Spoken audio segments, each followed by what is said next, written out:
Alors nous allons prendre la parole de notre Seigneur, celle-là qui est notre boussole, celle-là qui est notre absolu. Alléluia. Dans le livre des Actes 19, 1 à 3. Actes 19, 1 à 3. Actes 19, versets 1 à 3. Oui. On demeure tous et tout debout pour le respect de la parole. Pendant qu'Apollos était à Corinthe, Paul, après avoir parcouru les hautes provinces de l'Asie, arriva à Éphèse. Ayant rencontré quelques disciples, il leur dit: avez-vous reçu le Saint-Esprit quand vous avez cru?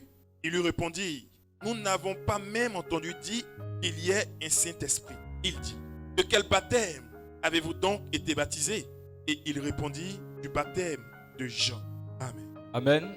Seigneur Jésus-Christ, que la paix que procure ta parole demeure en abondance dans nos cœurs et que toute la gloire t'en revienne. Amen. Oui, nous pouvons nous asseoir. Nous bénissons le nom de notre Seigneur, celui-là qui est le fidèle. Alléluia. Il nous donne sa parole tous les jours afin que nous ne marchions pas comme des hommes ordinaires, car nous avons reçu un évangile surnaturel. C'est pour cela son serviteur pouvait dire: l'évangile que j'ai reçu est une puissance de Dieu. Alors l'évangile, c'est une puissance de Dieu. C'est la puissance de Dieu manifestée.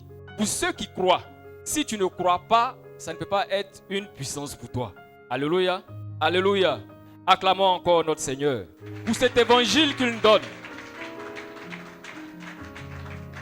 Cet évangile est une source intarissable de puissance. C'est une source de pouvoir. C'est une source de gloire. C'est pourquoi il nous la donne, parce qu'il nous aime. Alors il nous dit: si vous savez ces choses, qu'enseigne l'évangile, la parole de notre Seigneur, dans le livre de Jean 13, 17, que nous allons lire rapidement, il dit: si vous savez ces choses, c'est bon. Parce que des enseignements sont donnés. Mais il dit: vous serez heureux à la condition que vous pratiquiez ces choses. Il dit: mais ce n'est pas seulement de vous que je parle, mais je parle de ceux-là qui prétendent avoir la parole, mais en réalité qui en font fi. Alléluia. Oui. Jean 13, verset 17. Oui. Si vous savez ces choses, Il dit: si vous savez ces choses, vous êtes heureux. vous êtes heureux. Alors on vous enseigne tous les jours. On vous enseigne la parole du Seigneur. D'aucuns disent qu'ils ont la révélation. Le Seigneur dit: c'est bon. Oui, on continue. Pourvu que vous les pratiquiez. Il dit: pourvu que vous les pratiquiez. Amen. À condition que vous les pratiquiez. Amen, merci frère. Alors c'est cela la condition pour que vous soyez heureux. Lorsque notre Dieu parle de heureux, son bonheur c'est le salut. Vous savez ces choses, mais vous ne les pratiquez pas. Vous dites ces choses. Vous vous faites passer pour des sachants. Mais là où le Seigneur nous attend, c'est à la pratique. Car il dit: celui qui aime là, il pose des actes. Vous dites que vous aimez Dieu. Mais en quoi est-ce que vous aimez Dieu si sa parole qu'il donne là, vous ne la mettez pas en pratique? Mais vous cherchez des voies et moyens détournés pour vous en défaire. Il dit: vous n'êtes pas agréable à Dieu. Vous savez ces choses. Il dit: tout est accompli. Tout est devant vous. Alors c'est là qu'on verra le véritable adorateur. Celui qui adore en esprit et en vérité. C'est celui-là. Ce qu'il a vu, ce qu'il a entendu, c'est ce qu'il met en pratique. Pourquoi? Parce qu'il sait que celui qui a parlé n'est pas un homme pour mentir. Ça peut lui paraître difficile, insurmontable. Mais il dit: comme c'est ainsi dit le Seigneur, alors je mets cela en pratique pour que je sois heureux. Non seulement dans mes entreprises, mais pour que j'ai la vie éternelle. Alléluia. Alors, ne regardons pas la parole de notre Seigneur, l'évangile, comme un conte de fées. Ce que nous entendons là, est-ce que c'est vécu dans notre vie? Hier, même aujourd'hui, nous lisons le livre. Mais est-ce que nous sommes témoins de ce qui est dans ce livre? Est-ce que nous vivons ce qui est dans ce livre? Ce n'est pas des histoires. Alléluia. Comme pour les enfants, on dit des fables. Les fables, c'est ce qui n'a aucun fondement sur les Écritures. Or, la parole du Seigneur est certaine. Alors, si tu as la foi, tu te dis: mais ce que j'ai entendu là, il faut que je le mette en pratique pour pouvoir voir les résultats. Tant que nous ne mettons pas la parole du Seigneur en pratique, nous ne verrons aucun résultat. Et il dit que nous ne serons pas heureux. Alors nous serons malheureux. Alléluia. Les hommes le disent. Il dit: c'est quand c'est dur que les durs avancent. Alléluia. C'est dur. Mais quelle est ta source? Tu sais que cela là, ce n'est pas encore arrivé. Tu n'as pas encore vu. les gens disent c'est impossible. Et toi, quelle est ta source? Sur quoi tu comptes pour que la gloire de Dieu soit manifestée? La gloire de Dieu, c'est quoi exactement? Il dit, lorsque de par vos mains, les miracles soient accomplis, la puissance est accomplie, alors c'est le nom de Dieu qui est glorifié. Alléluia. Alors, tant que nous ne manifestons pas cette puissance, Dieu n'est pas glorifié en nous. Il dit, c'est ce à quoi vous êtes appelés. Manifester la gloire de Dieu. Alors, il nous donne sa parole encore ce matin, dans le livre de Actes 19, 1-3 que nous venons de lire, qui nous parle du baptême. Alléluia. Et voici la question que le serviteur de Dieu, l'apôtre de Jésus-Christ, a posée. Il dit, mais de quel baptême avez-vous donc été baptisé? Alléluia. Alors ce matin, le Seigneur te pose la question de savoir, de quel baptême as-tu été baptisé? De quel baptême as-tu été baptisé? Car le baptême a toute son importance dans le salut. Le baptême, c'est la porte d'entrée pour le salut, pour le paradis. Alléluia. Alors notre Dieu nous aime, l'Éternel nous aime. Depuis longtemps, il annonce ces choses qui doivent arriver. Depuis longtemps, il annonce les événements à venir avant même le futur. Parce qu'il nous aime. Alors la parole nous dit des choses qui s'étaient passées dans l'ancienne alliance. C'était des figures de ce qui devait arriver. Or, nous sommes en train de parler du baptême. Or, nous savons que c'est par le Seigneur Jésus-Christ que le baptême est venu. Mais il nous dit, voici ce que vous devez savoir. Je ne veux pas que vous ignorez ces choses. Alors, nous allons lire 1 Corinthiens 10, 1 à 2. Il dit, je ne veux pas que vous ignorez ces choses. Parce que notre Seigneur accorde une importance capitale au baptême. Il a annoncé longtemps d'avance. Maintenant, il vient pour l'accomplir. Oui, 1 Corinthiens 10, 1 à 2. 1 Corinthiens 10, 1 à 2. Oui. Frères, je ne veux pas que vous ignoriez que nos pères ont tous été sous la nuit, qu'ils ont tous passé au travers de la mer. Ils ont tous été baptisés en Moïse, dans la nuée et dans la mer. Amen. Amen. Voici ce que nous dit notre Seigneur. Il dit, depuis l'ancienne alliance, il y a eu un baptême qui a été conduit par Moïse. Alléluia. Ce baptême a été conduit par Moïse. Il a été conduit dans la nuée. Et après, il y a eu un autre baptême qui a été fait de par le déluge avec Noé. Selon 1 Pierre 3, 18 à 21. C'est aussi un autre baptême qui a été fait. Mais lorsque nous regardons ces baptêmes, nous voyons que ceux qui ont été baptisés n'ont pas eu de contact avec de l'eau. Mais pourtant, la parole dit qu'ils ont été baptisés. Alors, il a fallu que hier, les gens montent dans l'arche pour être sauvés. Il a fallu que le Seigneur, par Moïse, ouvre la mer Rouge en deux, le peuple puisse passer à sec, sans être mouillé. Mais la parole dit qu'ils ont été baptisés. Alléluia. Il était en train d'annoncer ce qui allait venir. Longtemps d'avance, il prévient. Longtemps d'avance, il nous donne ce qui doit arriver. Mais comme c'est l'ancienne alliance, ce n'est pas encore clair. Alors, après, il y a Jean qui est venu, Jean-Baptiste. Celui-là qui est le pont entre l'ancienne alliance et la nouvelle alliance. Il est venu. Mais qu'est-ce qu'il a dit? Car Jean-Baptiste aussi baptisait, d'après ce que nous venons de lire. Pendant que Jésus baptisait, lui et ses apôtres, Jean-Baptiste aussi baptisait. Mais comment il s'est présenté? Oui, nous allons préparer Matthieu 3, 11. Comment lui, il s'est présenté? Alors, qu'est-ce qui s'est passé pour que le serviteur du Seigneur puisse demander, mais vous là, c'est de quel baptême vous avez été baptisé? Oui. Matthieu 3, 11. Oui. Moi, je vous baptise d'eau. C'est Jean-Baptiste qui parle. Il dit, moi que vous connaissez là. Moi, je vous baptise d'eau. Oui. Pour vous amener à la repentance. Pour vous amener à la repentance. C'est pour vous dire le chemin sur lequel vous êtes là. Ce n'est pas le bon chemin. Parce que Jésus-Christ qui est maintenant manifesté, c'est-à-dire le chemin où vous étiez, Jésus-Christ n'y était pas. Comme c'est maintenant Jésus-Christ est venu et que moi je l'ai précédé, alors je viens vous annoncer le baptême de repentance. Qui dit là où vous êtes là, quittez là. Ce n'est pas la voie du salut. Oui. Mais celui qui vient après moi est plus puissant que moi. Il dit mais. Il aurait pu dire moi je vous baptise d'eau. Ensuite celui qui est plus puissant que moi viendra pour continuer. Mais il dit mais. Il y a une opposition. Il dit moi je vous baptise d'eau. Mais à contrario celui qui vient là, il est plus puissant que moi. Alléluia. Oui. et je ne suis pas digne de porter ses souliers. Lui, il vous baptisera du Saint-Esprit et de feu. Amen. Amen. Il dit, lui, il ne vous baptisera pas que d'eau, mais il vous baptisera de feu et du Saint-Esprit. Alléluia. Alors voici ce que Jean-Baptiste a présenté. Parce que les gens sont venus à lui pour dire, mais toi là, est-ce que tu es Élie? Est-ce que tu es le prophète? Il dit, non, je ne le suis pas. Il dit, mais pourquoi tu baptises alors, si tu n'es pas le... Ah, donc ils savent que c'est le Christ qui doit venir baptiser. Alors, mais Jean-Baptiste aurait pu dire, mais regardez dans le livre là, dans Ésaïe là, on parle de moi. Alléluia. Mais il ne l'a pas dit. Il a manifesté ainsi l'humilité. Alors, lorsque tu es un envoyé de Dieu, c'est Dieu qui te qualifie. C'est Dieu qui dit, voici mon serviteur. Voici le titre que je lui ai donné. Il a manifesté l'humilité. Pourtant, dans le livre d'Ésaïe, on parle très bien de lui. Il n'a pas dit, je suis le seul prophète de mon époque. Avant que Jésus-Christ ne vienne, c'est moi que vous devez regarder. C'est par moi que vous devez être sauvés. Alléluia. Il a dit, je suis la voix qui annonce dans le désert la voix, la venue du Seigneur Jésus-Christ. Alors aujourd'hui, des hommes de Dieu qui se prétendent être envoyés de Dieu ne manifestent pas cette humilité. Ils s'arrogent des titres. Ils se désignent comme des archibishops, comme des révérends, comme des généraux, des caporaux. Alléluia. Mais est-ce que cela vient du Seigneur?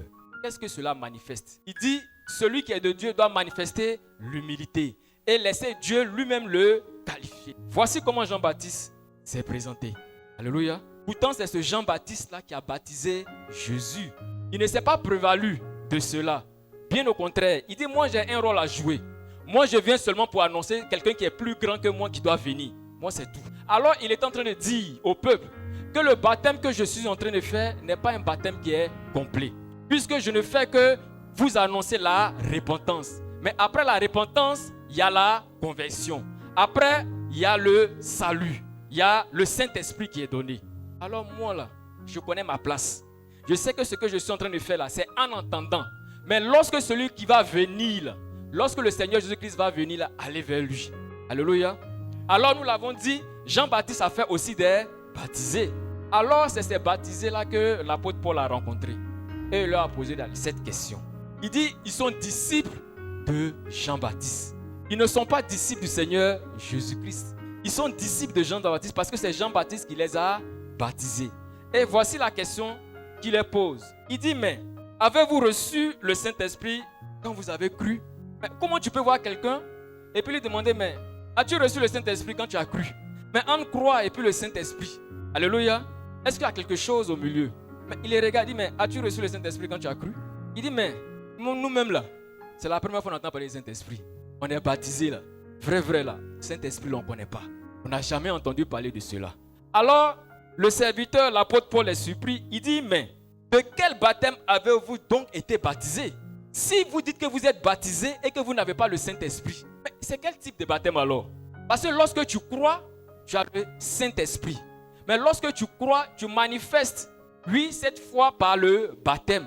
Ensuite, pour avoir le Saint-Esprit. Il dit, mais c'est du baptême de Jean. Et il a dit, mais Jean est venu, il a prêché la repentance. Pour dire qu'il y a Jésus-Christ qui venait. Mais maintenant, Jésus-Christ est venu là. Qu'est-ce que vous faites? Puisque lorsque Jésus-Christ vient, Jean-Baptiste s'en va. Alléluia. Il dit, mais voici que votre baptême, il n'est pas complet. Ce baptême-là, il n'est pas reconnu par notre Seigneur. Alors aujourd'hui, lorsque la question est posée aux gens, de quel baptême es-tu baptisé? Ah, moi je suis baptisé du baptême catholique, du baptême protestant, du baptême évangélique, du baptême USO, du baptême branamiste, du baptême kakouiste. Alléluia. Alors il y a plusieurs baptêmes. Mais est-ce que c'est ce que dit l'Écriture, notre Seigneur? On va préparer Ephésiens 4:5. Est-ce que c'est ce que dit la parole du Seigneur? Aujourd'hui, il nous dit, bon, moi j'ai ma foi. En tout cas, moi ma foi chrétienne, c'est celle qui me permet de penser ainsi. Moi ma foi protestante, c'est celle-là qui me permet de faire ça. Moi ma foi méthodiste, c'est elle qui me donne le droit d'agir ainsi. Mais qu'en est-il de la parole? Il y a ce que les hommes disent et puis il y a ce que le Seigneur dit. Oui. Ephésiens 4, verset 5. Il y a un seul Seigneur. Il y a un seul Seigneur. C'est le Seigneur Jésus-Christ. Une seule foi. Il y a une seule foi. Il n'y a pas deux fois. un seul baptême. Il y a un seul baptême. Alléluia. Amen. Est-ce qu'on peut dire un seul baptême? Un seul baptême. Il y a un seul baptême. Il n'y en a pas deux. Alors d'où vient-il que les gens puissent dénombrer plusieurs baptêmes? Il dit il n'y en a pas. Il n'y a pas plusieurs baptêmes, mais il y a un seul. Alors si on vous dit qu'il y a une seule porte par laquelle on doit passer pour aller au paradis, il faut te rassurer que tu passes par cette porte-là. Il n'y a pas une autre porte. S'il y a d'autres portes, c'est pour la perdition. Or, c'est par le baptême qu'on accède à la vie éternelle. Mais il dit qu'il y a un seul baptême. Pourtant, les gens ont dénombré plusieurs baptêmes. Où se trouve la vérité? De quel baptême as-tu donc été baptisé? Est-ce le baptême du Seigneur Jésus-Christ? Est-ce le baptême qui a été pratiqué par les apôtres? Ceux-là même qui ont reçu mandat. Ceux-là même qui ont la clé aujourd'hui du royaume des cieux, du paradis. Alors, voici notre Seigneur, le Dieu Tout-Puissant, qui veut sauver les hommes. Il envoie son Fils, le Seigneur Jésus-Christ. Lui qui doit venir sauver les hommes. Mais lui, il dit, il va. Alléluia. Et il laisse la clé aux apôtres, la clé du paradis. Mais quelle grande responsabilité. Quelle grande responsabilité qu'il laisse aux apôtres. Pourtant, lui, c'était pour ça qu'on l'avait envoyé. Mais il dit, voici, je vous donne les clés du royaume des cieux. Alors, lorsque nous sommes intelligents et que nous réfléchissons, nous regardons quel est le baptême qui a été pratiqué par les apôtres. De sorte à venir remettre en cause même le baptême de Jean. Alors, de quel baptême as-tu été baptisé? Qui t'a baptisé? Comment tu as été baptisé? Et qu'est-ce que tu es devenu après le baptême? Qui t'a baptisé? Comment tu as été baptisé? Qu'est-ce que tu as reçu pendant le baptême? Et qu'est-ce que tu es devenu après le baptême? Es-tu resté la même personne? Es-tu même resté cette personne avant le baptême? Qui t'a baptisé? Alléluia. Alors Jean est venu avec le baptême de repentance. Mais il a dit, quelqu'un vient après moi. Et cette personne est venue en la personne du Seigneur Jésus-Christ. Alléluia. Cette personne est venue. Oui, quand elle est venue là, qu'est-ce qu'elle a dit? Quand elle est venue là, qu'est-ce qui s'est passé? Alors, nous allons comprendre ce que c'est que le baptême. Quelle est la symbolique du baptême? Romains 6, 3 à 4. Le baptême, quelle en est la signification? Quand je te dis je me baptise là, ça veut dire quoi? Qu'est-ce que cela signifie? Quelle est la portée spirituelle du baptême que tu as accompli? Car c'est ce qui va te permettre de voir Jésus-Christ. Ensuite, après l'avoir vu, de marcher avec lui pour avoir la vie éternelle. Oui. Romains chapitre 6, verset 3 à 4. Oui. Ignorez-vous que nous tous qui avons été baptisés en Jésus-Christ. Il dit ignorez-vous. Parce que souvent les gens parlent, si comme ils ne connaissent pas l'importance du baptême. D'aucuns vous diront, le baptême là, c'est pas obligatoire.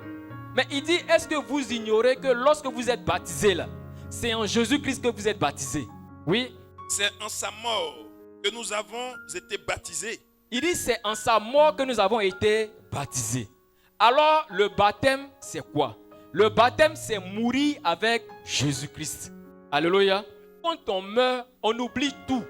Lorsqu'on meurt, lorsqu'on est mort, ceux qui pleuraient pour nous-mêmes là, ils nous oublient. C'est parce que le cadavre est encore chaud. Mais lorsque le temps passe, c'est fini. Ces mêmes personnes-là vont aller sur tes biens pour se les partager. On n'a jamais vu quelqu'un être enterré avec la personne qui l'aimait le plus. Quel que soit l'amour que les gens ont pour toi, lorsque tu seras mis en terre, tu seras seul. Alors c'est ça le baptême. Tu meurs seul. Alléluia. Tout le monde t'abandonne. Alors le serviteur de Dieu pouvait dire, je suis mort pour le monde et le monde est mort pour moi. Alors tout ce qui m'attirait dans ce monde-là, je mets une croix là-dessus parce que je suis mort. Le monde m'a oublié, ma famille m'a oublié, mes collègues m'ont oublié. Oui. Nous avons donc été ensevelis. Non seulement je suis mort, mais en plus j'ai été enseveli. Enseveli, c'est-à-dire j'ai été enterré. Parce que quand quelqu'un meurt, là, on l'enterre. Alléluia. On ne le laisse pas comme ça. On l'enterre de manière totale. On n'a jamais vu quelqu'un enterrer et puis son orteil est dehors. Alors quand tu meurs pour le monde et on t'enterre. Oui. Nous avons donc été ensevelis avec lui par le baptême en sa mort. Alors c'est par le baptême que nous avons été ensevelis avec Jésus-Christ. Tout à l'heure on a dit quand tu meurs, tu restes seul. Tout le monde t'abandonne. Mais il y a un seul qui ne peut t'abandonner. Car tu es avec lui. C'est le Seigneur Jésus-Christ. Car là où tu étais, dans le tombeau, le Seigneur Jésus-Christ était là. Mais pour faire quoi? Oui. Afin que Comme Christ est ressuscité des morts Comme Christ est ressuscité des morts par la gloire du Père, par la gloire du Père. de même nous aussi, nous marchions en nouveauté de vie. Amen. Amen. Alors, comme Christ ne meurt pas, comme Christ est avec toi, lorsque tu vas au baptême, tu meurs avec Christ et tu ressuscites avec Christ. Alléluia. Mais est-ce que tu ressuscites la même personne? C'est la question que je pose au peuple. Tu es mort avec Christ. Tu es mort pour le monde. Le monde est mort pour toi. Tout ce que tu avais dans le monde, que tu aimais, tu as laissé. Tu meurs avec Christ, tu ressuscites avec Christ. La question que je pose au peuple, est-ce que tu renais de la même manière? Est-ce que tu renais la même personne? Je n'entends pas. Alléluia. Alors voici la symbolique du baptême. Lorsque on meurt avec Christ, lorsque on va dans le baptême d'eau, dans le dos du baptême, on renaît, mais avec le Seigneur Jésus-Christ. Car il ne nous abandonne jamais. C'est cela le miracle. Passer de la mort à la vie. Alors lorsqu'on dit je suis baptisé, on dit implicitement que ce monde-là, je suis étranger dans ce monde.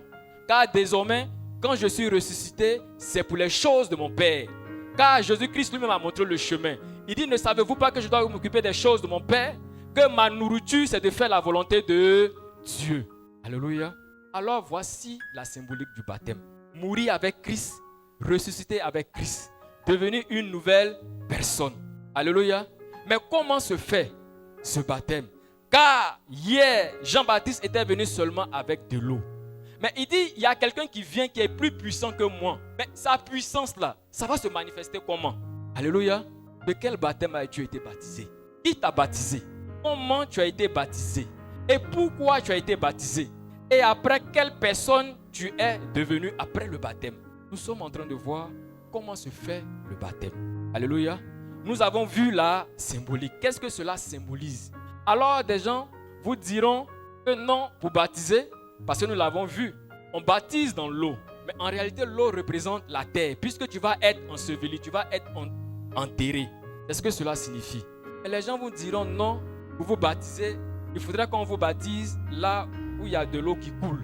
Alléluia. Il faut qu'on vous baptise là où il y a de l'eau qui coule. Mais est-ce que c'est ce que dit notre Seigneur? On va le vérifier rapidement. Jean 3, 23. On va vérifier ça rapidement avant de continuer. Il dit, vous avez été ensevelis avec Christ. Vous êtes morts avec Christ et ressuscités avec Christ. Alors l'eau ici représente la terre dans laquelle tu as été enterré pour que tu puisses ressortir avec la vie, avec la gloire du Seigneur Jésus-Christ. Oui. Jean chapitre 3 verset 23. Oui. Jean aussi baptisait à Hénon. Jean aussi. Pourquoi aussi? Parce que les disciples du Seigneur Jésus-Christ baptisaient aussi. Lorsqu'on remonte un peu. Alors Jean-Baptiste baptisait à Hénon. Mais pourquoi? Près de Salim. Oui. Parce qu'il y avait là beaucoup d'eau. Parce qu'il y avait là beaucoup d'eau. Alors on baptise là où il y a beaucoup d'eau. Pas nécessairement l'eau qui coule. Alléluia. Ça, les gens ont encore ajouté à la parole. Quand nous prenons l'histoire de l'eunuque éthiopien qui a été baptisé dans le désert. Mais quelle est cette eau qui coule dans le désert? Alléluia. Est-ce qu'il y a une eau qui coule dans le désert? Ce que nous savons, c'est les oasis, où il y a des lacs d'eau qui ne coulent pas. Mais là, l'eunuque éthiopien a été baptisé. Alors notre Seigneur nous dit, ce que vous avez reçu là, c'est ce que vous mettez en pratique. Vous ne devez pas chercher encore d'autres prescriptions du Seigneur. Il dit ce que vous avez entendu, ce que vous avez lu, c'est ce que vous devez mettre en pratique. Alléluia. Alors voici la signification du baptême. Mais ce que Jean-Baptiste a annoncé, doit venir s'accomplir. Puisqu'il dit il y a quelqu'un qui vient. On ne l'a pas encore vu. On sait que c'est mourir avec Christ. C'est ressusciter avec Christ. Mais pendant le baptême là, qu'est-ce qui se passe? Qu'est-ce qui se passe pendant le baptême? Car nous connaissons Jésus en tant que celui-là qui a la puissance en lui. Jean-Baptiste a dit, pour moi là c'est de l'eau seulement. Mais celui qui vient là, il vient avec la puissance. Et quelle est cette puissance avec laquelle il vient? Alléluia. Quelle est cette puissance avec laquelle Jésus-Christ vient? Afin que son baptême soit le baptême complet, soit le baptême parfait. Alléluia. Alléluia. Alors nous allons le vérifier en prenant 1 Jean 6. 1 Jean 5, verset 6. Alors notre Seigneur, c'est celui-là qui vient avec le baptême parfait. Alléluia. Parce que hier, dans l'ancienne alliance, il y a eu des baptêmes. Au niveau de Jean-Baptiste, il y a eu un baptême. Mais ce baptême-là, Jean-Baptiste lui a reconnu que ce baptême était incomplet. Car il ne pouvait aboutir à la vie éternelle. Alléluia. Oui, allons-y frère. 1 Jean 5, verset 6. Oui. C'est lui, Il dit c'est lui, Jésus-Christ. Jésus-Christ, parce qu'on l'avait déjà annoncé. Il dit c'est lui, c'est pas quelqu'un d'autre. C'est lui, Jésus-Christ, qui vient. Oui. Il est venu avec de l'eau Il est venu avec de l'eau et du sang. et du sang. Non, avec l'eau seulement. Il précise, il dit c'est pas avec l'eau seulement. Pourquoi? Parce que Jean-Baptiste était venu avec l'eau seulement. Mais lui, il vient en plus de l'eau, il vient avec du sang. Oui. Mais avec l'eau et avec le sang. Oui. Et c'est l'esprit qui rend témoignage. Il dit c'est l'esprit qui rend témoignage. Oui. Parce que l'esprit est la vérité. Oui. Verset 7. Oui, on continue. Car il y en a trois qui rendent témoignage. Il y en a trois qui rendent témoignage. L'esprit, L'esprit, l'eau l'eau et le sang. et le sang. Et les trois sont d'accord. Et les trois sont d'accord. Amen. Amen. Alléluia. Amen. Alors Jésus-Christ vient avec l'eau, le sang et l'esprit. Or, selon Éphésiens 4, 5, nous avons dit qu'il y a un seul baptême. Alors, lorsque l'eau, le sang et l'esprit sont d'accord, ils deviennent un. Alors, ils deviennent le baptême unique. Alléluia. Mais l'eau pour faire quoi? Le sang pour faire quoi? L'esprit pour faire quoi? Alléluia. Car rappelons-nous qu'il vient avec cette puissance. Alors, lorsque tu te baptises, qu'est-ce qui se passe concrètement? Hier, Jean-Baptiste est venu avec une eau qui n'a pas pu sauver les hommes. Alléluia. Mais Jésus-Christ, lui, dit, il vient avec une eau. Cette eau, comment elle est pour être différente de l'eau de Jean-Baptiste? Il dit, l'eau avec laquelle je viens est cette eau pure. Alléluia. Selon Hébreux 10 à partir du verset 22. Alléluia. Il dit, cette eau-là, elle est pure pour laver votre corps. Alors l'eau avec laquelle Jésus-Christ vient, c'est celle-là qui vient nettoyer ton corps. Ça vient pour nettoyer tes souillures, afin que tu sois propre. Alléluia. C'est cette eau pure. Car il a dit, je suis la source d'eau vive. Alors Jésus-Christ vient avec cette eau pour te nettoyer, pour te purifier, pour enlever les souillures qui étaient sur ton corps.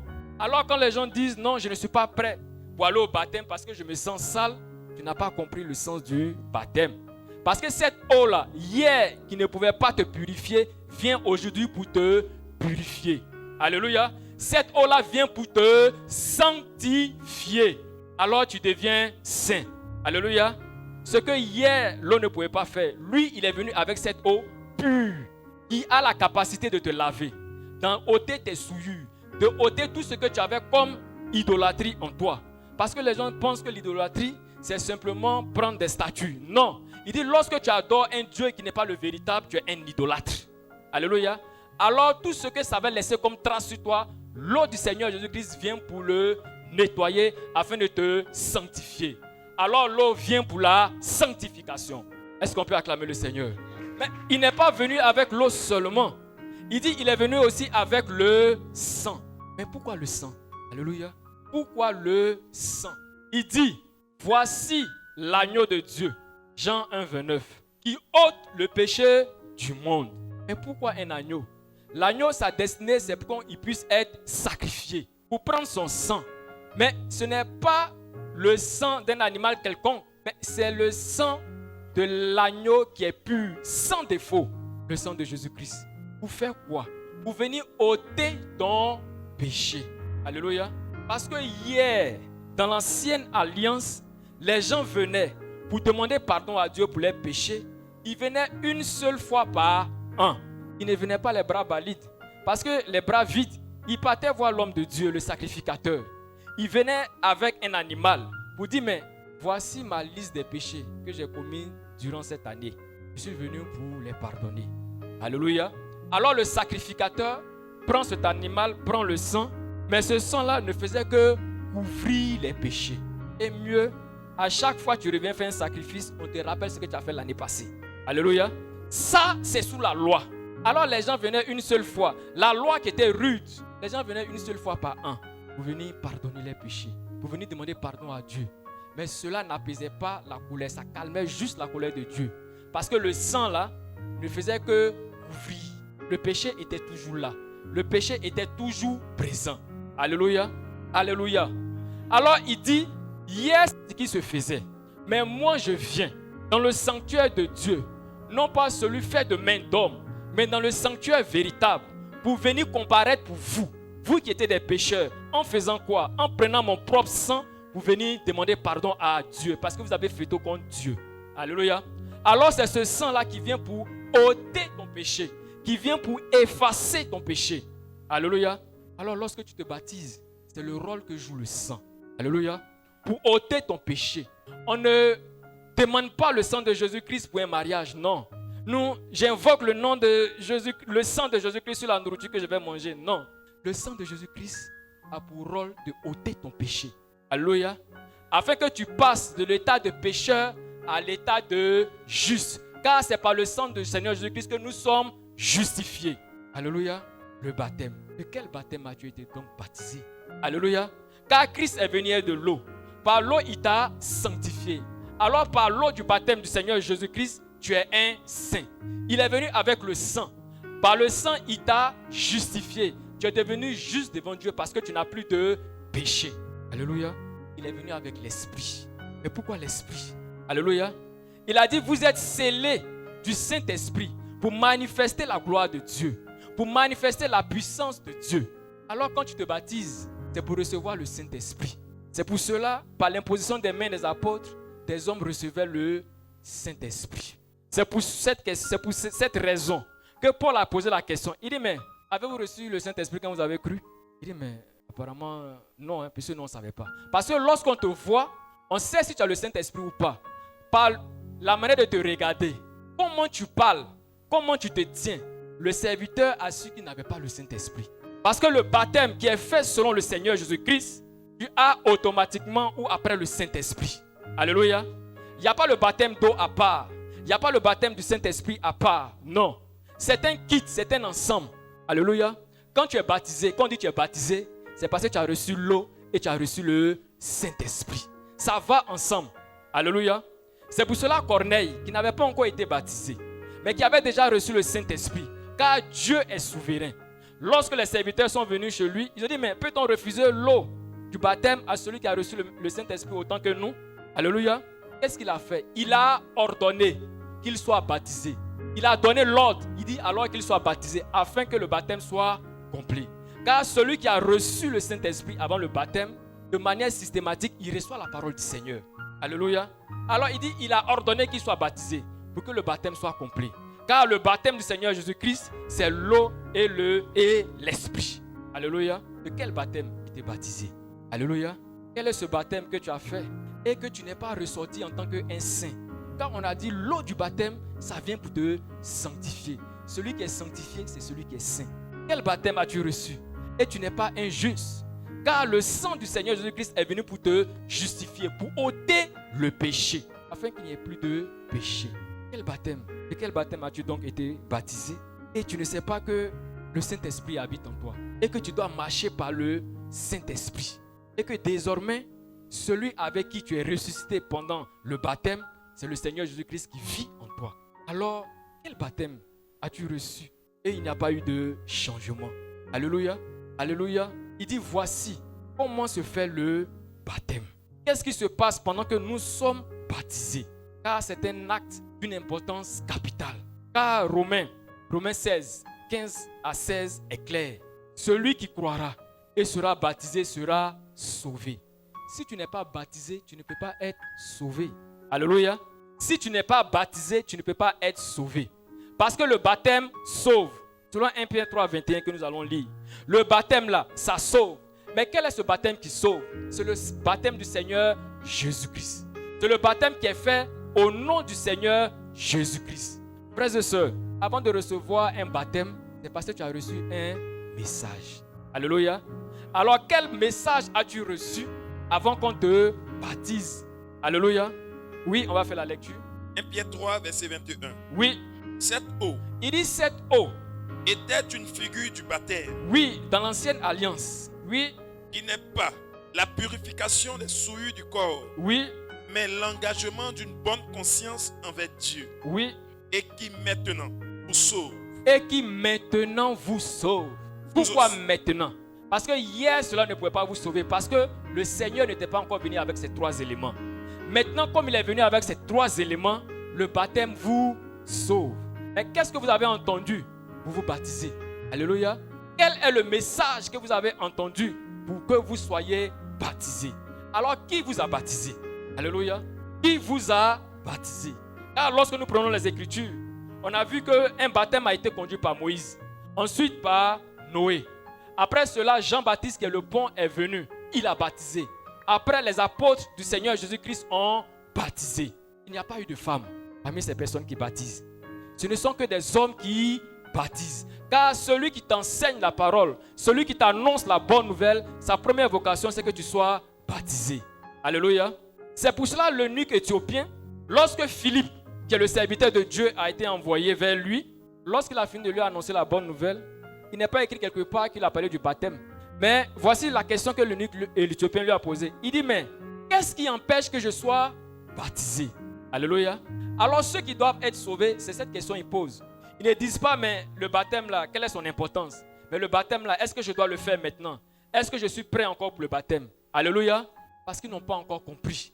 Car le baptême, c'est une urgence. Est-ce que vous le savez? Est-ce que vous savez que le baptême est une urgence?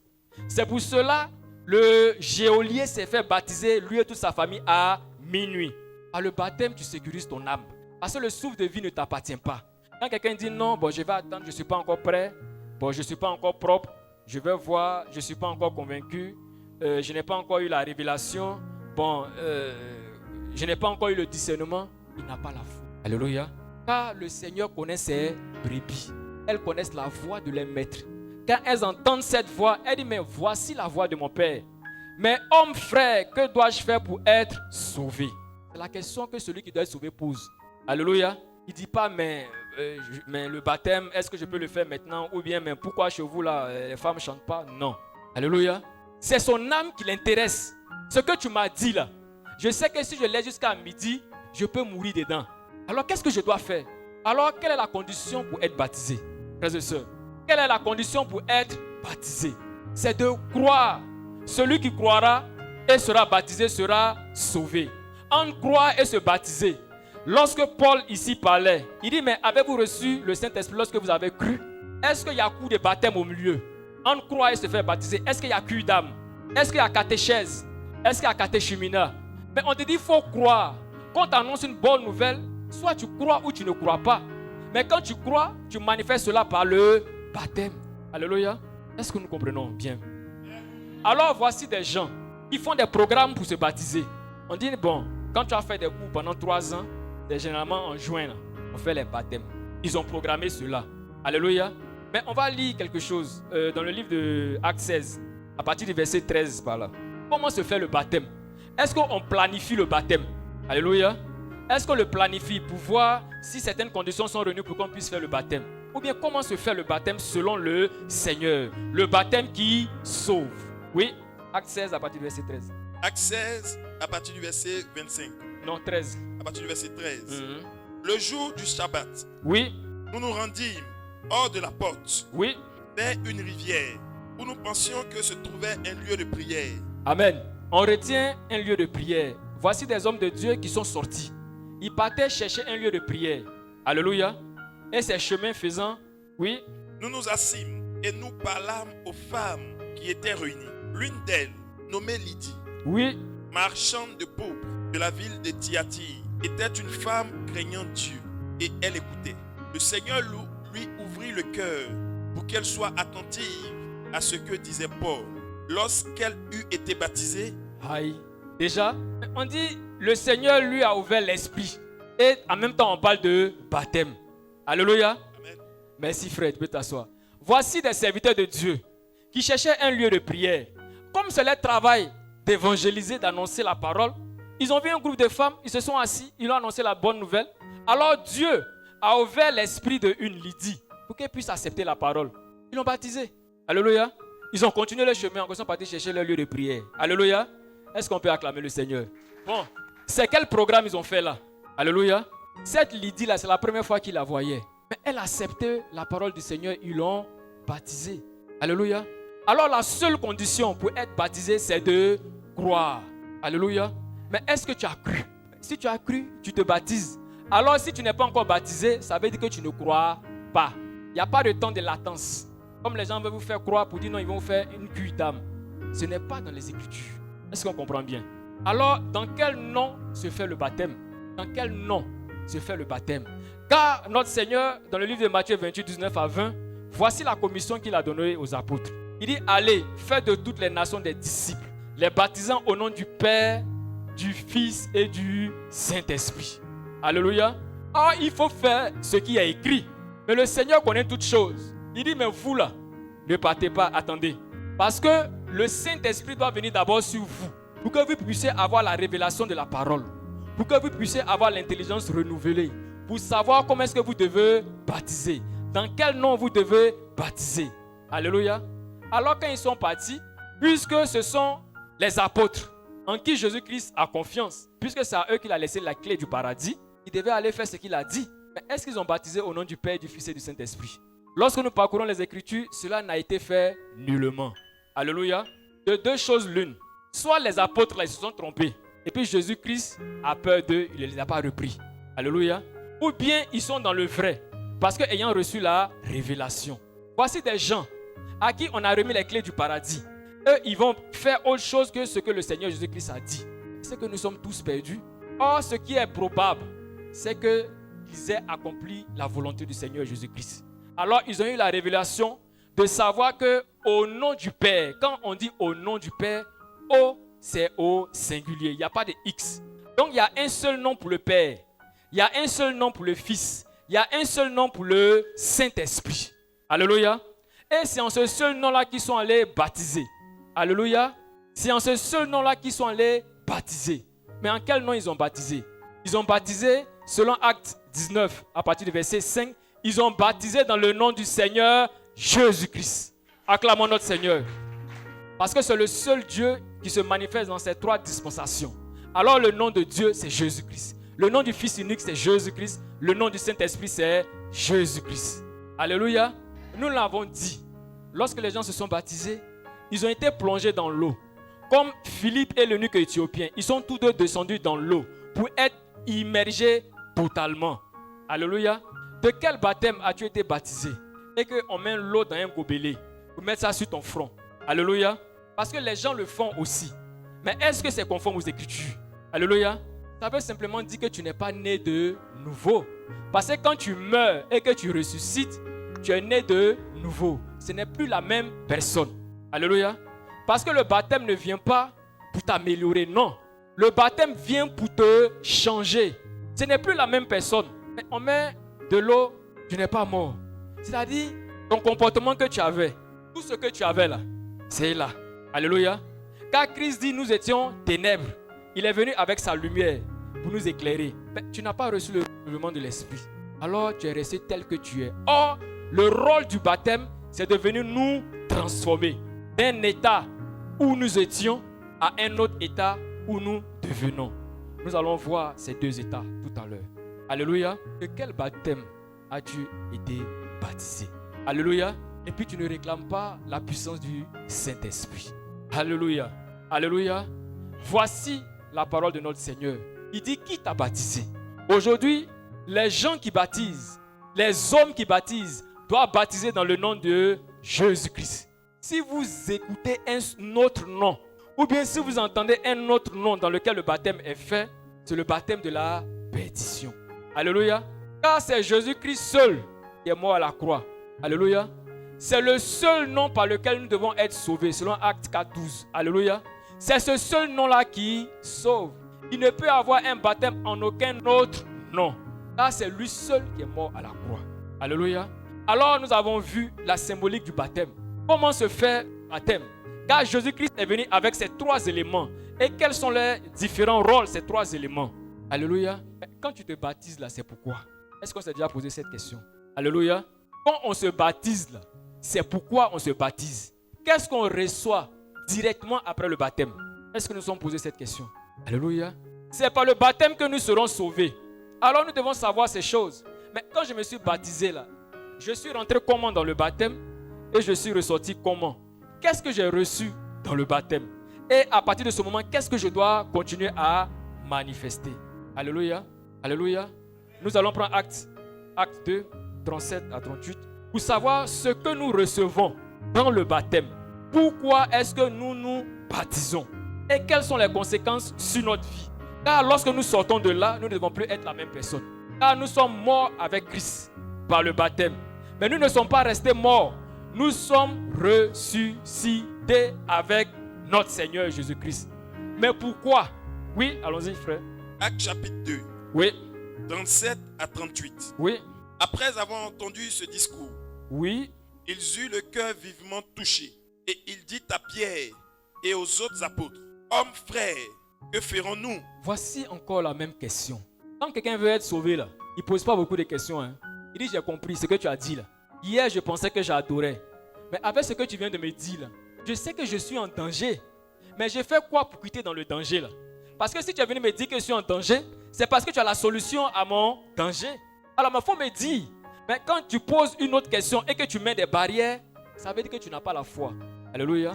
Oh, le Seigneur connaît ses brebis. Oui. Pierre leur dit, Pierre leur dit. repentez-vous Il dit repentez-vous. et que chacun de vous Et que chacun de vous soit baptisé soit baptisé au nom de Jésus-Christ au nom de Jésus-Christ et non au nom d'un père spirituel et non au nom d'un archibishop et non au nom d'un patriarche et non au nom d'un prophète des temps modernes. Pour quel but? Oui, pour le pardon pour le pardon. de vos péchés. Ah bon? Donc quand on se baptise, c'est pour le pardon de nos péchés. Est-ce que nous savions cela? Ce qui est pardonné là, ce n'est pas un homme qui a pardonné. Pour dire, quand tu vas revenir la semaine prochaine, tu as fait encore non? Pourtant il a dit que tu avais pardonné. Ça fait la deuxième fois. En réalité, tu n'as pas pardonné. Mais c'est Dieu qui pardonne. Et quand Dieu pardonne, il oublie. Quand Dieu pardonne, il efface. Oui. Et vous recevrez Et vous recevrez le don du Saint-Esprit. le don du Saint-Esprit. Amen. Amen. Alors voici les deux choses que nous avons lorsque nous sommes baptisés. Mais baptisés selon le Seigneur Jésus-Christ. Car il y a des baptêmes qui vous disent, même après avoir accompli l'acte, que vous devez continuer de demander pardon. Vous savez cela? Il y a des baptêmes, lorsque tu sors, on te dit, il faut continuer encore à demander pardon. Pourquoi? Parce que l'eau pure du Seigneur Jésus-Christ ne t'a pas lavé. Parce que le sang n'est pas venu pour te justifier. Alors par le baptême, nous avons trois choses. Nous avons la sanctification, nous avons la justification et nous avons la manifestation du Saint-Esprit. Alléluia. Alors quand quelqu'un vient te dire, viens encore demander pardon, ça veut dire que tu n'as pas reçu les trois choses. Alors lorsqu'on se baptise, c'est pour le pardon des péchés et pour le don du Saint-Esprit.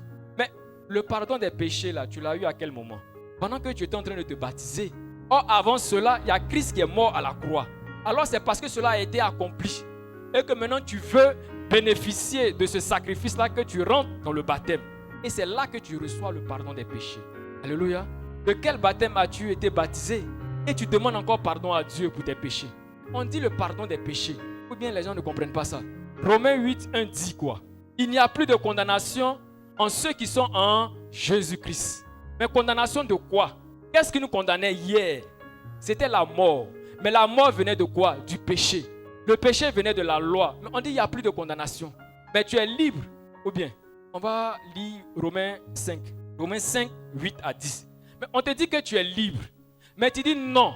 Le sang du Seigneur Jésus-Christ là, ce n'est pas assez fort pour me purifier, pour ôter mon péché. Mais regardez vous-même. Le frère Azer, maintenant en quelle année?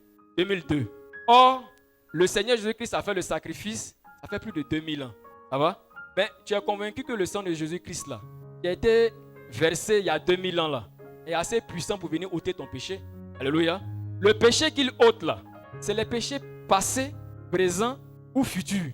Puisque tu as déjà la conviction que le sang qui est versé, ça fait 2000 ans là, tu n'étais même pas encore né. Et si maintenant tu nais, ça veut dire que tu crois que ce sang là est puissant pour venir ôter ton péché, ça veut dire que c'est venu ôter tes péchés futurs. Or, ce même sang-là a ôté le péché de ceux qui étaient présents. Alléluia. Alors, ce sang-là est puissant pour ôter tous les péchés, passés, présents et futurs. Alléluia. Alléluia. Alors, des gens croient que le Seigneur est mort pour eux. Et que le sang qui a coulé, ça fait plus de 2000 ans, est juste puissant pour effacer les péchés présents. Mais ils oublient que pendant que le sang coulait, eux n'étaient même pas encore nés. Or, c'est venu effacer déjà les péchés futur, en même temps présent. Or, il n'est pas le premier être humain. Avant lui, il y avait des hommes à qui le péché ont été pardonnés par le sang de Jésus-Christ. Donc, les péchés passés. Est-ce qu'on comprend cela?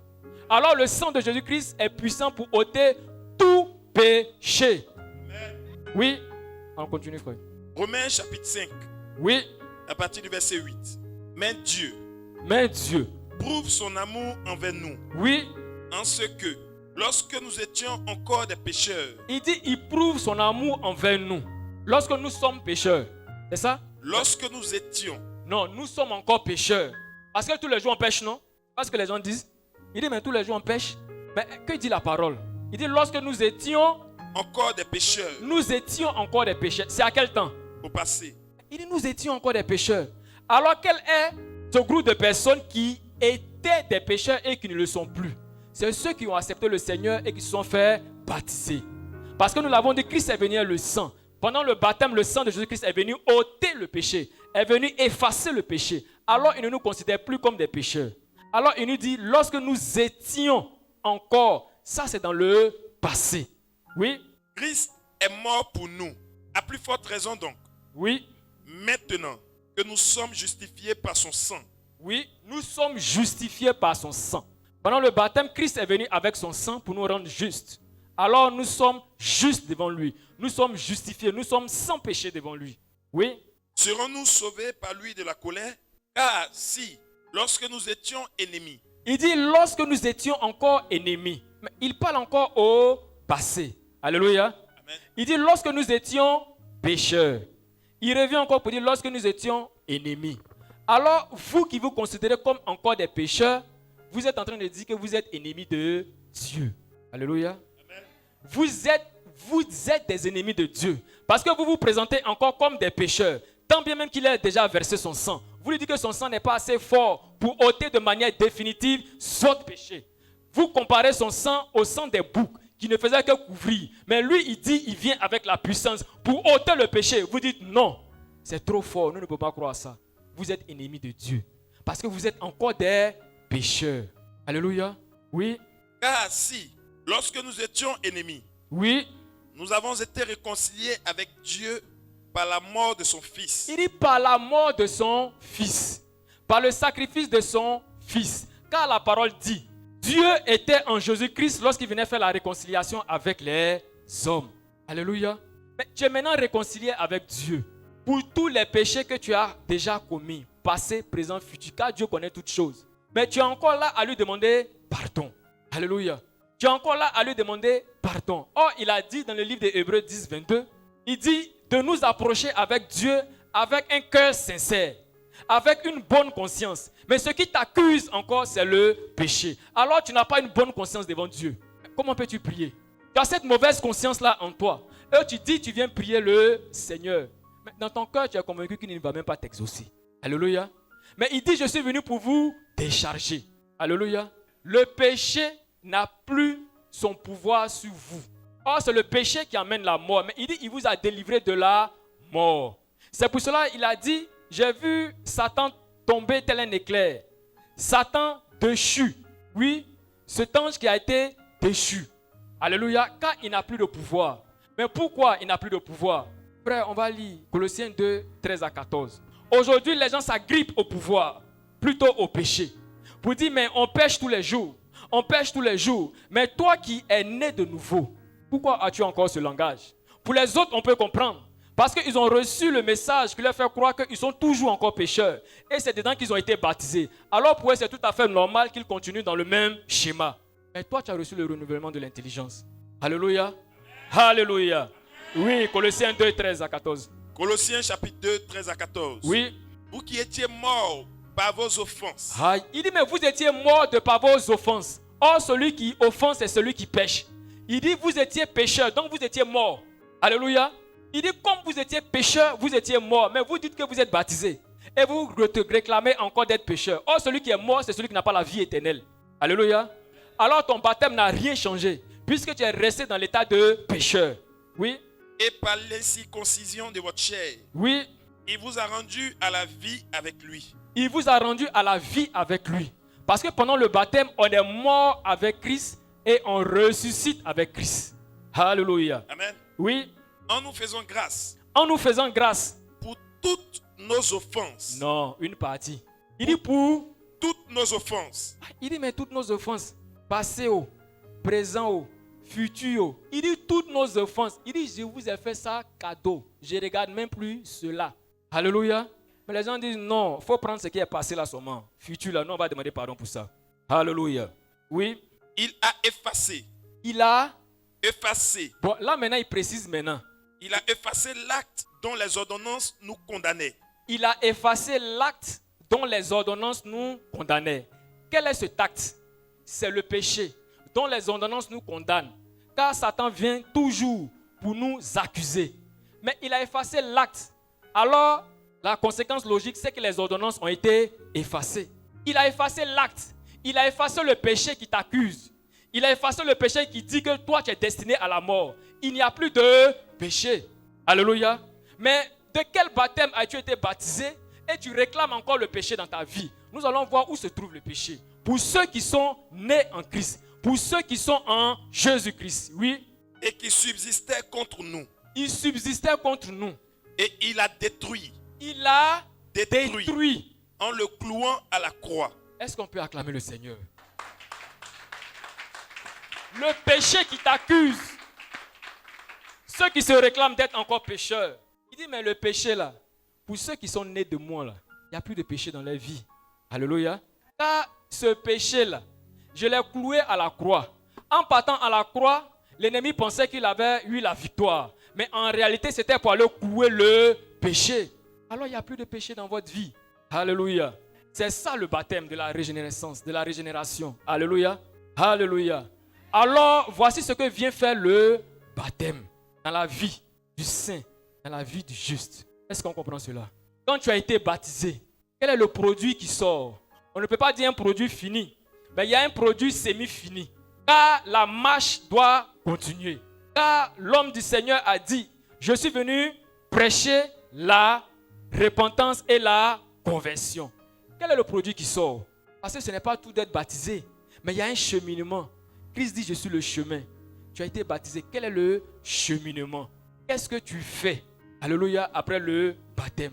Il a dit dans le livre de Tite 3:4 que nous avons reçu le baptême de la régénération. Alléluia. Ça veut dire quoi? On dit, mais lui là, le malade là, il se régénère, cet ici se régénère. Ça va? Ça veut dire que tu es en train de te construire. Tu étais malade, tu étais affaibli. Mais maintenant, tu es en train de prendre de la bonne santé. Alléluia. Tu es en train de te bonifier. Tu es en train de te régénérer. Mais pourquoi? Parce que hier, nous étions avec Dieu. Mais à cause encore du péché, nous avons été séparés de Dieu. Alléluia. Alors Dieu vient en Jésus-Christ pour faire la réconciliation. Maintenant, comme nous sommes réconciliés, ce que nous avions perdu hier, c'est ce que nous récupérons par le baptême de la régénération. Alléluia. Alors petit à petit, nous récupérons cela. Alléluia. C'est cela le baptême. Ça vient pour nous donner ce que nous avions perdu hier. Ce que l'ennemi avait confisqué hier. Parce que hier, il pouvait nous accuser. Vous dites, mais regarde, lui là, c'est un pécheur. Or, Christ a versé son sang. Sur quoi il va se baser pour nous accuser? Puisque le péché n'est plus là. Le péché a été cloué à la croix. Et lui-même, il a été vaincu. Alléluia. Il a été déchu. Alors, il veut faire croire qu'il a un pouvoir. Or, il n'a pas de pouvoir. Il a dit, notre Seigneur a dit, celui qui se laisse dominer par quelque chose devient esclave de cette chose. Or, nous sommes désormais esclaves de Dieu. Alléluia. Et non de l'ennemi. Parce qu'il n'a plus de force sur nous. Ce qui prenait pour effrayer les gens, c'était la mort, c'était le péché. Mais le péché a été cloué. Il n'y a plus de péché. Le péché a été effacé de manière totale. Alléluia. Alors, voici ce que te donne le baptême. Et les gens disent que le baptême n'est pas important. Ils ne connaissent pas encore le sens du baptême. Alléluia. Mais le baptême, là, après que tu l'aies accompli, qu'est-ce que tu deviens? On a dit c'est le baptême de la régénération. Mais le baptême de la régénération là, va t'amener à quoi? Oui, je suis baptisé. Je suis baptisé et confirmé. Oui, je suis baptisé, ça fait 40 ans.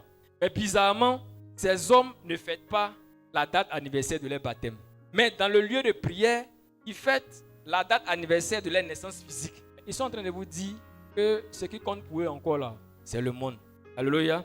C'est la chair là qui compte pour eux encore. Oui, frère, nous allons préparer un verset, Galates 6,15. Pour savoir, lorsqu'on est baptisé, qu'est-ce qu'on devient?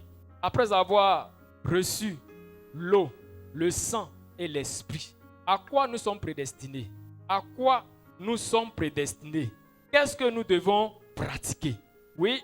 Galates 6,15. Oui. Car ce n'est rien. Il dit ce n'est rien. Que d'être circoncis ou incirconcis. Ce n'est rien de dire, bon, moi là, mon baptême là fait 40 ans, hein, ça fait 20 ans. Je me suis promené, moi seul j'ai fait 3 baptêmes. Bon, l'autre côté là, ça ne m'a pas plu, après je suis revenu. Bon, voici ce que les gens disent. Toi, tu es qui même? Nous, nos baptêmes, on fait ça il y a longtemps. Il dit, c'est pas ça qui est le plus important. Le plus important là, c'est ça là. Oui. Ce qui est quelque chose. Ce qui est quelque chose, ce qui donne la vie éternelle. Oui. C'est d'être une nouvelle créature. C'est d'être une nouvelle créature. Amen. Amen. De quel baptême as-tu été baptisé et tu n'es pas encore une nouvelle créature? On t'appelle encore lorsqu'il y a des fêtes de génération. Alléluia. Lorsque les gens veulent des informations sur la politique, c'est toi encore on consulte. Alléluia. Lorsqu'il y a des fêtes païennes, mais c'est toi qui es le principal organisateur. Lorsqu'il y a des fêtes au village où on doit sacrifier des animaux, c'est toi qui es devant. Parce qu'on dit c'est toi qui connais la tradition. Alléluia. Mais la parole nous dit explicitement dans le livre de 1 Corinthiens 8, 1 Corinthiens 10, il nous dit ce qu'on sacrifie, on le sacrifie à des idoles. En le faisant, nous prenons part aux esprits impurs parce que nous sommes en communion avec les démons. Alléluia. Mais tu sais qu'ils ont sacrifié quelque chose à leur Dieu. Alléluia. Tu sais que depuis que Jésus-Christ est venu là, on ne fait plus de sacrifices. Parce que c'est le dernier sacrifice. C'est le sacrifice ultime. Alors les gens dans leur adoration font encore des sacrifices. Et le Seigneur te dit, ce n'est pas pour lui. Car depuis que le Seigneur Jésus-Christ a été sacrifié, on ne fait plus de sacrifices. Alors ce sont des sacrifices qui sont dédiés aux idoles. Ce sont des viandes sacrifiées aux idoles. Et toi, tu vas prendre part à cela. Alléluia. Dis non, bon, c'est le vivre ensemble. Hein? Donc comme attendez, je vais prendre. Alléluia. Et le Seigneur te rappelle que tu es en train de prendre part aux démons. Tu entres en communion avec les démons qu'ils invoquent. Parce que pour faire ce sacrifice, ils font des incantations, ils font des prières. Mais est-ce que c'est le Seigneur Jésus-Christ qui prie? Ils ne peuvent même pas le prier, puisque lui dit qu'on ne doit plus faire de sacrifice. Alléluia. Alors il faudrait que nous sachions ces choses. Parce que nous sommes une nouvelle créature. On ne doit plus nous trouver à ces adresses. Alléluia. On ne doit même plus entendre notre nom dans certains milieux. Car nous sommes nés de nouveau. Alléluia. Nous sommes nés de nouveau. Nous devons être une nouvelle créature. Non pas une créature qui est améliorée, non. Mais une nouvelle créature. Afin que les gens ne puissent même plus nous reconnaître. On est baptisés. Mais est-ce que nous vivons cette nouvelle vie? Alléluia. Ou bien on nous reconnaît encore. Vous dites, mais ça là, à faire ça là, il y a la soeur là, ça là, elle est forte dedans. Oh, ça n'a rien à voir avec le Seigneur. On n'a qu'à l'appeler. J'ai encore son contact. Parce que je sais que ce truc-là, il n'y a pas quelqu'un d'autre qui peut faire ça. Alléluia. Est-ce que ça glorifie le nom de notre Seigneur? Notre Seigneur nous a rappelé que nous devons avoir la bonne réputation. Alors par le baptême de la régénération, cette bonne réputation-là devait nous précéder.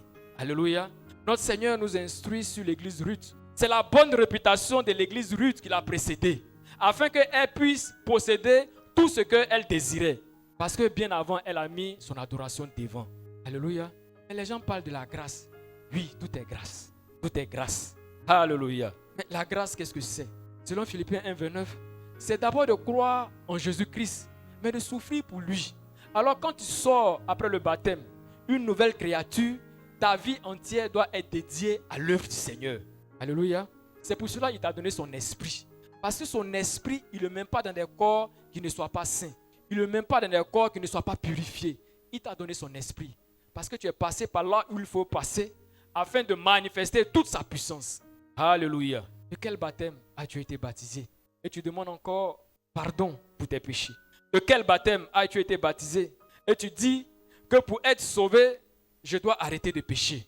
Alléluia. Je dois respecter les 10 commandements. Alléluia. Notre Seigneur nous dit, nous avons reçu le renouvellement de l'intelligence. Alléluia. Nous avons reçu le renouvellement de l'intelligence pour que nous puissions être une nouvelle créature. La nouvelle créature, elle s'édifie. C'est pour cela que nous recevons les enseignements. Nous recevons les prédications. Nous recevons les exhortations. Pour que ce qui nous manque vienne à être comblé. ce que nous avions perdu hier auprès du Père vient à être comblé, à être retrouvé. Il dit, nous sommes cohéritiers avec Jésus-Christ. Lorsque nous regardons la vie de Jésus-Christ, Christ a déjà tout reçu. Raison pour laquelle il a tout accompli. Alléluia. Mais à quel stade nous sommes? Quand on dit cohéritier, ça veut dire que vous avez le même héritage. Mais ce n'est pas l'héritage des hommes. Quand un père qui est riche meurt, on va dire qu'il a 20 millions, il a 2 voitures. Ça va? Il a 2 enfants. Alors le partage qu'il va faire, il va dire, bon, comme il y a 20 millions, 10 millions plus une voiture pour un, 10 millions plus une voiture pour l'autre. Alléluia. Quand les enfants vont finir de prendre là, qu'est-ce qui va rester? Or, notre Seigneur nous dit quoi? Que nous sommes cohéritiers avec Jésus-Christ. Or, notre Dieu, c'est la source inépuisable. Alléluia.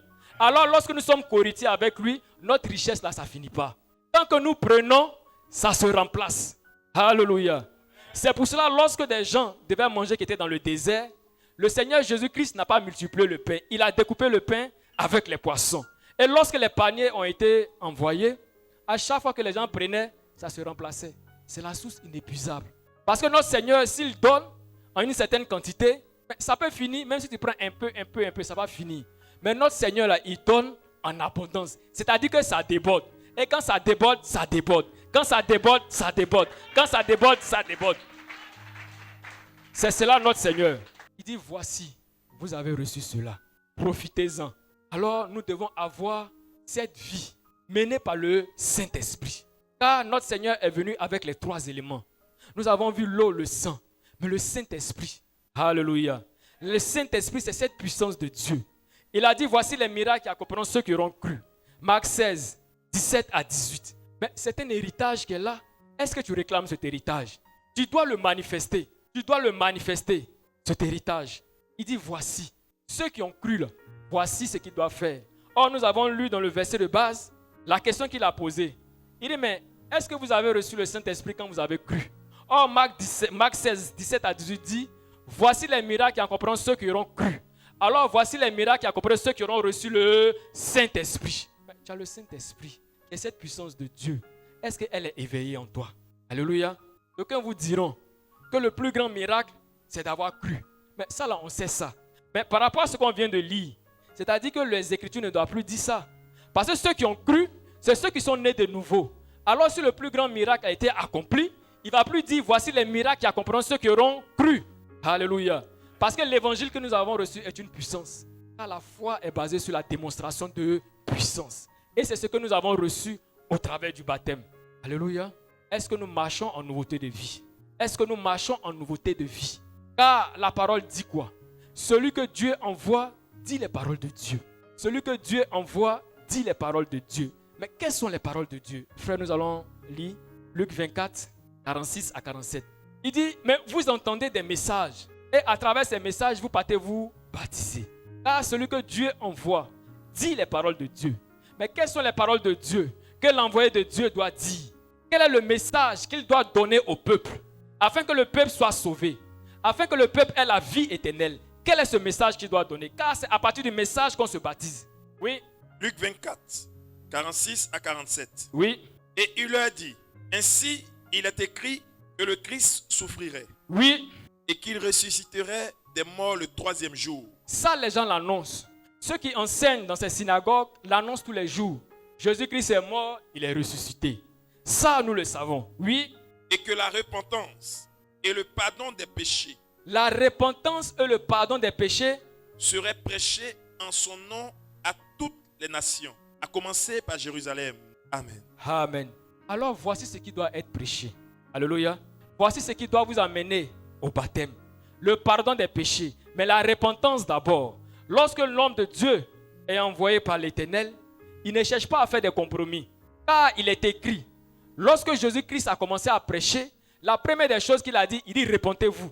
Pourquoi? Parce que vous êtes dans une adoration qui ne confesse pas le nom de Dieu. Ce n'est pas pour faire des arrangements. Pour dire, bon, toi, voici ce que, bon, c'est vrai qu'on ne prêche pas la même chose, mais comme c'est l'œuvre de Dieu, on va se mettre ensemble. Notre Dieu n'est pas divisé. Il dit, celui que Dieu envoie là, voici ce qu'il doit prêcher. La repentance. Dis aux gens de changer de chemin. Dis aux gens qui sont sur la mauvaise voie. Alléluia. Mais celui qui le dit là, est-ce que lui-même il doit être en dehors de ça? Ah, il a dit, celui que j'ai envoyé ont pour modèle le Seigneur Jésus-Christ. Alors quand on voit l'homme de Dieu, on ne doit même pas poser des questions. Si on ne voit pas Jésus-Christ en lui, ce n'est pas la peine. Alléluia. Parce qu'après, ils disent non, faites ce que je dis, mais ne faites pas ce que je fais. Alléluia. C'est pour vous dire que le salut, il est personnel. En fait, c'est un piège dans lequel ils sont en train de vous mettre. Pour dire, si toi tu es sincère, quel que soit le lieu de prière où tu vas, comme tu es sincère avec ton Dieu, Dieu va te sauver. Or, nous savons tous que le salut est commun. Alléluia. Si ton homme de Dieu n'est pas sauvé, c'est sûr que tu n'es pas aussi sauvé. Alléluia. Alors, il nous dit, comme nous avons reçu le renouvellement de l'intelligence, alors nous ne marchons plus comme le monde. Parce qu'il a dit quoi? Celui qui est né de Dieu ne pêche pas. Alors, qui est celui qui est né de Dieu? C'est celui-là même qui est baptisé. Alors, comme il ne pêche pas et qu'il a reçu le renouvellement de l'intelligence, il sait ce qui est bon, il sait ce qui est mauvais. Alors, les gens vont vous dire, ah, mais si je veux dire le saint là, il ne pêche plus là, alors il peut tout faire alors. Alors, tous les péchés sont permis alors. Mais est-ce que c'est ce que disent les Écritures? Alléluia. Est-ce que c'est ce que disent les Écritures? Selon Romains 6, 22, nous allons le lire. Est-ce que c'est ce que disent les Écritures? Il dit, tu as reçu le renouvellement de l'intelligence. Car il a dit quoi? Tout est bon, tout est permis, mais tout n'est pas utile. Tout est permis, mais tout n'est pas bon. Comme tu as reçu le renouvellement de l'intelligence et que désormais tu as reçu le Saint-Esprit par le baptême, alors tu te gardes toi-même de péché. Ça va? Il y a des gens même, ils ne connaissent pas l'affaire de Dieu. Ils sont dans un lieu de travail. Leur collègue a oublié 100 000. Il passe. Il sait qu'il n'y a pas de caméra. Il sait que s'il prend là, personne ne saura. Parce que généralement, ce qui fait que les gens ne volent pas, c'est dit si ils volent, si on m'a attrapé, c'est la prison. Donc l'envie est là. Il dit, ah, vraiment, la fin est mieux que la prison. Et aller chercher ailleurs. Ça va? Alors cette personne voit les 100 000, il n'y a personne autour. Si elle prend là, personne ne va savoir. Mais elle décide de ne pas prendre. Alléluia. Est-ce que ça ne se voit pas? Et c'est parce qu'elle sait que ce n'est pas bon. Elle ne le fait pas. Parce qu'elle se met à la place du propriétaire. Si c'était moi, ça n'allait pas me plaire. Alors je ne le fais pas.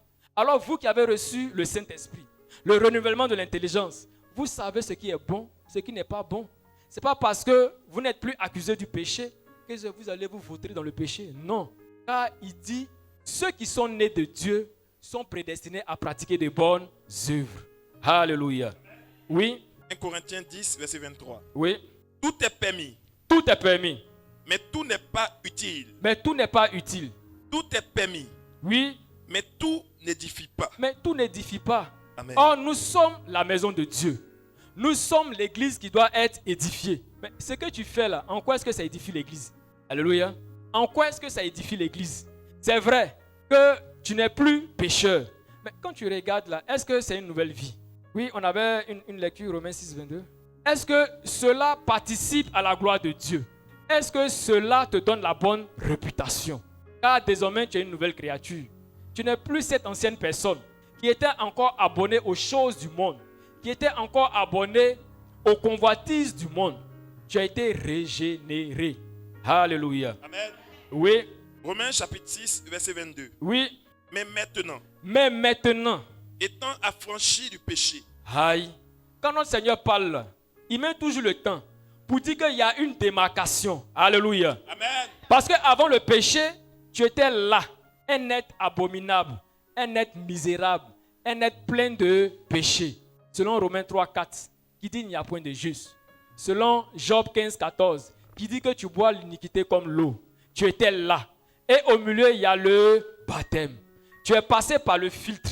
Tu es passé par le filtre qui t'a lavé, qui t'a sanctifié, qui t'a justifié, qui t'a donné l'Esprit Saint afin que tu sortes comme une nouvelle créature. Amen. Alléluia. Amen.